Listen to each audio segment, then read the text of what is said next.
Yes, I am better and stronger. Lunch as hastily as you can with Madeleine, because we are going to take a drive." When Madame Forestier was alone with Duroy, she said to him, "You see, today he thinks he is better. He is making plans for tomorrow. We are now going to Gulf Juan to buy pottery for our rooms in Paris. He is determined to go, but he cannot stand the jolting on the road." The carriage arrived.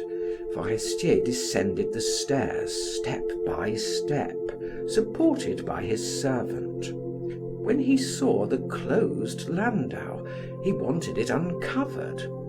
His wife opposed him. "It is sheer madness. You will take cold." He persisted. "No, I am going to be better, I know it." They first drove along a shady road and then took the road by the sea. Forestier explained the different points of interest. Finally, they arrived at a pavilion over which were these words: "Gulf Juan Art Pottery," and the carriage drew up at the door. Forestier wanted to buy a vase to put on his bookcase. As he could not leave the carriage, they brought the pieces to him one by one. It took him a long time to choose, consulting his wife and Duroy. "You know it is from my study. From my easy chair I can see it constantly. I prefer the ancient form, the Greek." At length he made his choice. "I shall return to Paris in a few days," said he. On their way home along the Gulf, a cool breeze suddenly sprang up, and the invalid began to cough. At first it was nothing, only a slight attack, but it grew worse and turned to a sort of hiccup, a rattle. Forestier choked, and every time he tried to breathe, he coughed violently. Nothing quieted him. He had to be carried from the landau to his room. The heat of the bed did not stop the attack, which lasted until midnight. The first words the sick man uttered were to ask for a barber, for he insisted on being shaved every morning. He rose to be shaved, but was obliged to go to bed at once, and began to breathe so painfully that Madame Forestier, in a fright, woke Duroy and asked him to fetch the doctor. He returned almost immediately with Dr. Gavin, who prescribed for the sick man. When the journalist asked him his opinion, he said, "It is the final stage. He will be dead tomorrow morning. Prepare that poor young wife and send for a priest. I can do nothing more. However, I am entirely at your disposal." Duroy went to Madame Forestier. "He is going to die. The doctor advises me to send for a priest. What will you do?" She hesitated a moment and then said slowly, "I will go and tell him that the cure wishes to see him. Will you be kind enough to procure one who will require nothing but the confession, and who will not make much fuss?" The young man brought with him a kind old priest who accommodated himself to circumstances.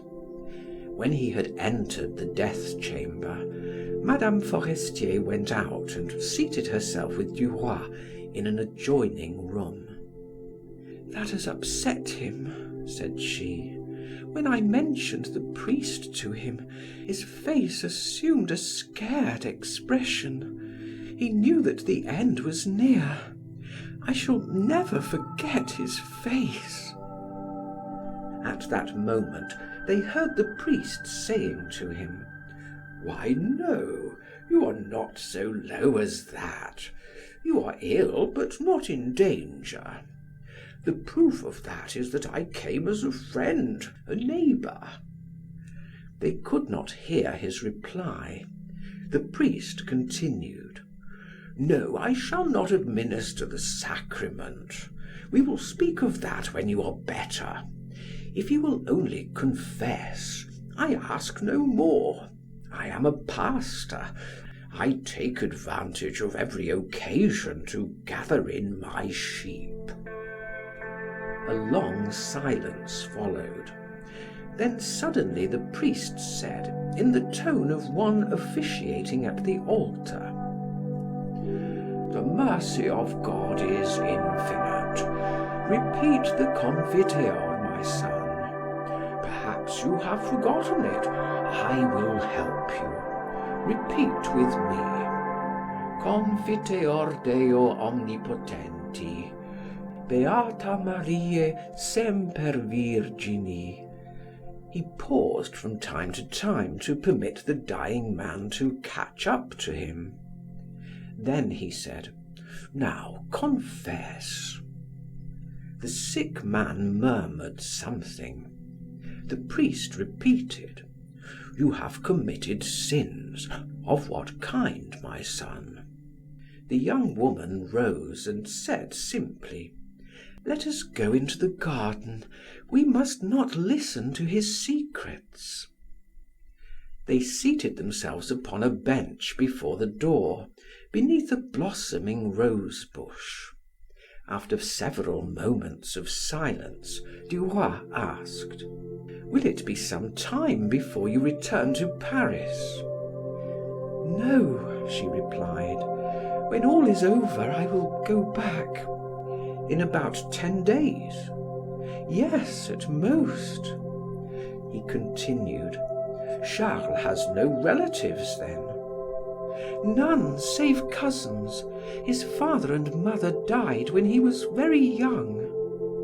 In the course of a few minutes, the servant came to tell them that the priest had finished, and together they ascended the stairs. Forestier seemed to have grown thinner since the preceding day. The priest was holding his hand. "Au revoir, my son. I will come again tomorrow morning." And he left. When he was gone, the dying man, who was panting, tried to raise his two hands towards his wife and gasped: Save me, my darling.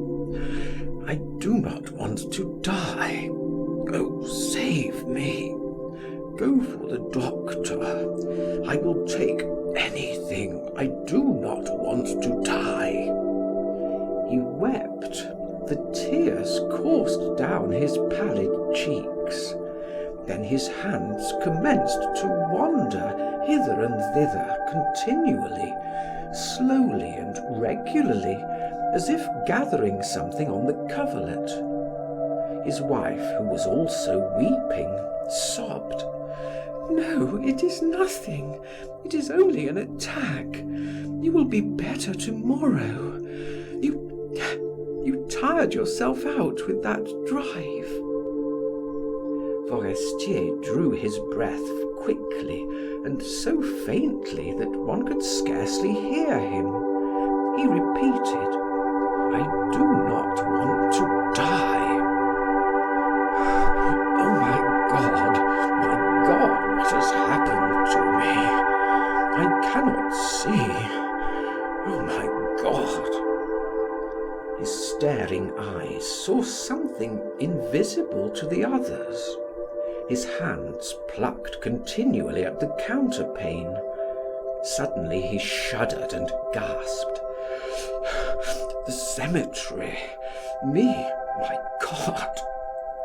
He did not speak again. He lay there motionless and ghastly. The hours dragged on. The clock of a neighboring convent chimed noon. Duroy left the room to obtain some food. He returned an hour later. Madame Forestier would eat nothing. The invalid had not stirred.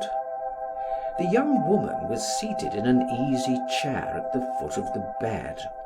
Duroy likewise seated himself, and they watched in silence. A nurse sent by the doctor had arrived and was dozing by the window. Duroy himself was almost asleep when he felt a presentiment that something was about to happen. He opened his eyes just in time to see Forestier close his. He coughed slightly, and 2 streams of blood issued from the corners of his mouth and flowed upon his night robe. His hands ceased their perpetual motion. He had breathed his last. His wife, perceiving it, uttered a cry and fell upon her knees by the bedside. Georges, in surprise and affright, mechanically made the sign of the cross. The nurse, awakening, approached the bed and said, "It has come." Duroy, recovering his self-possession, murmured with a sigh of relief, "It was not as hard as I feared it would be." That night, Madame Forestier and Duroy watched in the chamber of death. They were alone beside him who was no more. They did not speak. Georges's eyes seemed attracted to that emaciated face, which the flickering light made more hollow. That was his friend, Charles Forestier, who the day before had spoken to him. For several years he had lived, eaten, laughed,